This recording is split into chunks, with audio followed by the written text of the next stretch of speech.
After seeing an ad on Facebook, booking a same-day flight across the state, and driving my van home 10 hours overnight, what are my thoughts on this quirky JDM vehicle? Should you buy one? We'll answer all of those questions, I assure you. But first, the journey.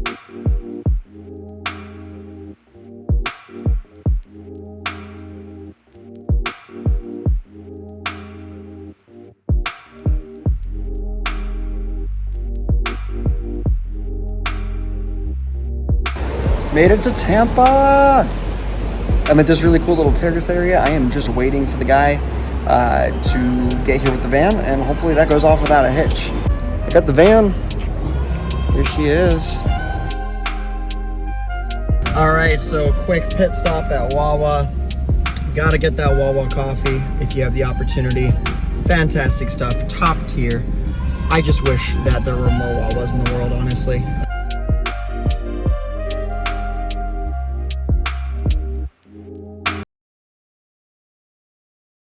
Alright, it is 3 in the morning and I am not making good time. So I have turned all these seats into a bed because these HiAces do that.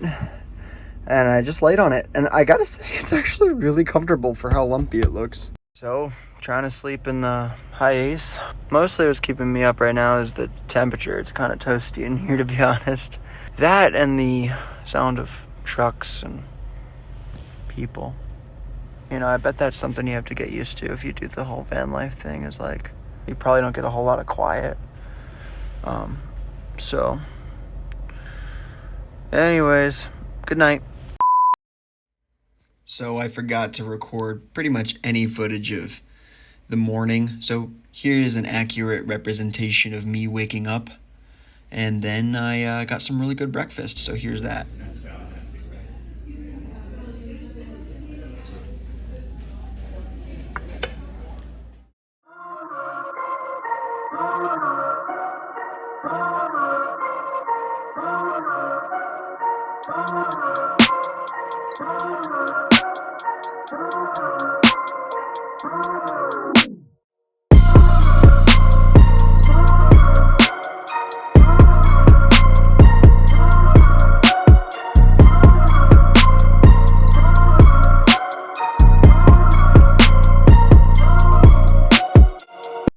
Okay, now onto the review portion of this video.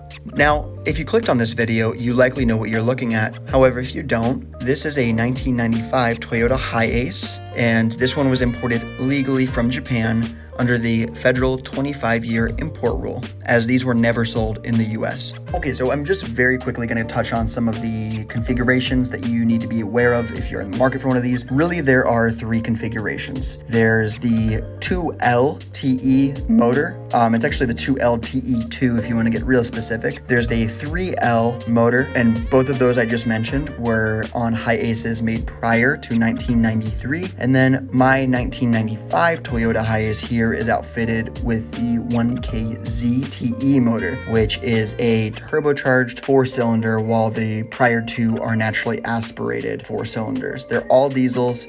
There's one more motor configuration, which is a 2.4 gasoline motor. You'll find that on a lot of the 2-wheel drive HiAces. It's a really good motor as well. It's very similar to like the 22RE motor you see on a lot of our early generation Tacomas here in the US. Now, before we get into the fun stuff and talk about the driving experience, what the vehicle is like to live with on a day-to-day basis, I do want to talk about some specifications and just get those things out of the way real quick. So, the specific HiAce I have here is outfitted with Toyota's 1KZTE motor, which is a 4-cylinder 3.0 turbo diesel, and it's also paired with their 4-speed automatic transmission with overdrive. Now, all you really need to know is shop for a HiAce after 1993 and you're pretty much good. Try to find one with a 1KZTE if you want the best power output, if you want the best performance, or go for the gasoline variant, the 2.4, if you want maybe ease of maintenance, if you don't care about the all-time 4-wheel drive or anything like that. Okay, so what's it actually like living with one of these? Now, keep in mind, I'm only going to be referring to my specific configuration in this review, though the other ones are also great vans. I can only speak to the one I personally own and have experience with. So I'm going to break this review down into 3 simple simple categories: coolness, practicality, and reliability. Okay, starting with the coolness category, because it's quite an easy one with this vehicle. Yeah, I mean, just look at it. Steering wheel's on the wrong side. It's a JDM import. The engine is underneath the passenger seat. More than any vehicle I've ever owned, and I have owned some very unique and cool vehicles, this thing just makes people smile wherever you go. You're gonna get thumbs up. You're gonna get people at gas stations asking you what in the world this thing is. It gets pretty high on the coolness. I'm gonna give it a 10 out of 10 in the coolness category. So moving on to practicality, there's a few things I want to touch on. Firstly is fuel economy. Now with this configuration, you can expect anywhere from 22 to 25, maybe even a little higher if you baby it on the highway. Pretty good for a van of this size, and the reason for that is because this is a diesel motor. They tend to be a little easier on fuel than their gas counterparts, which if you get the gas variation of this van, you can expect a pretty consistent 20 miles per gallon. Now, the next thing I want to touch on is the space, and that really is quite a feature on this van. It's quite practical. You have a lot of seating configurations. You can swivel the front row of seats around to face the back and kind of create this nice open space where, you know, your friends or your family sort of face each other. There's even variations that have a table if you can find one. Just a lot of uses for this space. One of my favorite things about this space is the fact that you can fold all of these seats down to create this very surprisingly comfortable bed. I mean, I would throw, if you planned on doing this often, I'd throw like a foam, memory foam topper on there or something. But the fact that you can just at a whim take off and then turn this thing into a bed that would comfortably sleep 2 adults, maybe 3 people, if you were willing to get a little cozy, is really a nice feature to have. Next thing I want to talk about is drivability. The drivability of this van is decent. I'm only going to give it a decent in this category for 2 reasons. One, the noise is, especially on the highway, it's a little bit droney, which can be annoying, but if you listen to music while you drive, it'll drown it out. It's really not a deal breaker for me. And then the other thing is at idle, because this is a high compression diesel motor, literally right under the passenger seat, you do get quite a bit of vibration. Now, again, not a deal breaker for me, but it is something to consider. As far as drivability goes, I'll mention one more thing. The turning radius on this thing is pretty great for a van this size. Now, when you consider the market that this was sold in, the tight streets of some major cities in Japan, it makes sense, but it is very nice to have in tight parking spaces here too. Now, moving on to reliability, I'm gonna go ahead and mention a few things here. I wanna say first off that in general, Toyota's absolutely fantastic reputation for reliability holds true with the HiAce. These motors are known to do well over 1 million kilometers with only basic maintenance, and that's 621,371 miles. That is a lot of miles to expect a vehicle to traverse, and there are accounts of these HiAces doing that, so that is quite an impressive feat in its own right. Now, there are 2 things to consider in this arena, and that's maintenance and parts. Now, you're not just going to be able to waltz into your local AutoZone. In fact, just avoid it completely, spare them the confusion. They're not going to know what they're looking at. There are some parts that can be cross-referenced, but there are resources for that, and you're going to have to figure it out on your own. Now, that's not to discourage you. You can find parts for these vans. These are very, very popular vans worldwide. There are parts out there. You just aren't going to be able to find them using your traditional avenues. Now, I'll go ahead and put some resources in the description where you can get your feet wet looking at where you could find some of these parts, and even some manuals to learn how to maintain your vehicle. Now, wrapping up the reliability category, I want to mention a few things that you really need to keep an eye out for if you're in the market for one of these, and especially if you get to inspect it in person, which I always recommend. That is ideal. The first thing I'm going to mention is the temperature sensor. Now, over time on these motors, the sensor gets corroded by exposure to the coolant, and the way you can know if your temperature sensor is corroded is you'll test drive the vehicle, and the temperature gauge will never really get much past a quarter. That temperature gauge needs to be in the middle. Now, what happens if that temperature gauge doesn't reach the middle is it won't allow the torque converter on the transmission to lock up. So you're not going to be running as efficiently. It's not as good for the transmission. But thankfully, if you notice your vehicle has this issue, it is a very simple fix and about only a $45 part. The next thing I want to mention to look out for is the cooling system as a whole. The 1KZ is a very reliable motor, as I've mentioned. However, if they are overstressed and overheated, they do have a tendency to crack heads. If this happens, don't panic. It is a little bit of a hefty repair, but once it's completed, especially if you put the updated, newer head on there, you will be good to go. No more worries. But make sure that the cooling system looks good. Squeeze all the hoses, make sure you don't get any crunchiness,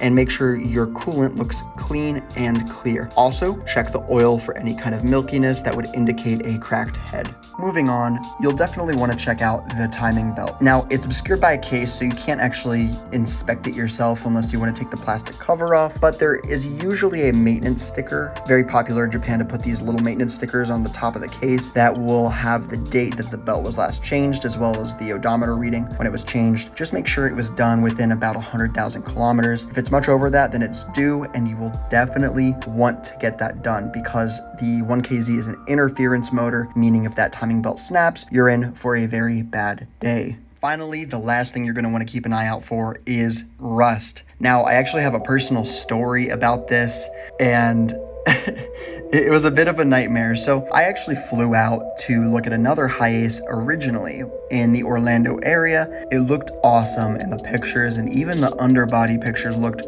really good. But when I got there and I started climbing around underneath the van, it became very quickly clear that the frame was rusted beyond repair, and they had sprayed on an underbody coating to try to make it look better than it really was. I lost out on a portion of my deposit, and it was a nightmare all around. Now, I did end up getting home. I found another van in the area, and everything ended up working out. To save you guys the heartbreak and the pain of having to go through that, I would recommend getting very up close and detailed pictures of the frame. If you notice that there is an underbody coating, that's not always a red flag, but go ahead and knock on it, pick at it. In my case, I was literally able to pick apart pieces of the frame itself. So these vehicles come from an island nation, so rust is to be expected. Just make sure it's surface rust and nothing deeper. So wrapping this review up with a question, should you buy one of these vans? Now, we are in a little bit of an interesting time in the market where we are seeing these increase rapidly in value. These used to be a little bit of a hidden gem, but that is no longer the case. People are starting to catch on to them. You can still, however, find a nice example, or at least a decent example, around 12,000, 10,000 if you're lucky, with really nice ones going for 15 and above. But it is easy to foresee a future where these reach Hilux territory in pricing, which is closer to $20,000. Thankfully, we're still in a good time to buy. If you are interested in these vans, again, depending on when you're watching this video, you still might be able to get one for a reasonable price. But to answer the question simply, I would say yes. The HiAce is a vehicle worth buying for the right kind of person. If you're someone who will appreciate the utility, the practicality, the off-road capabilities, and the uniqueness of the HiAce, if everything I've gone through in this review really appeals and speaks to you, then yes, I would highly recommend biting the bullet and getting one soon before they appreciate even further.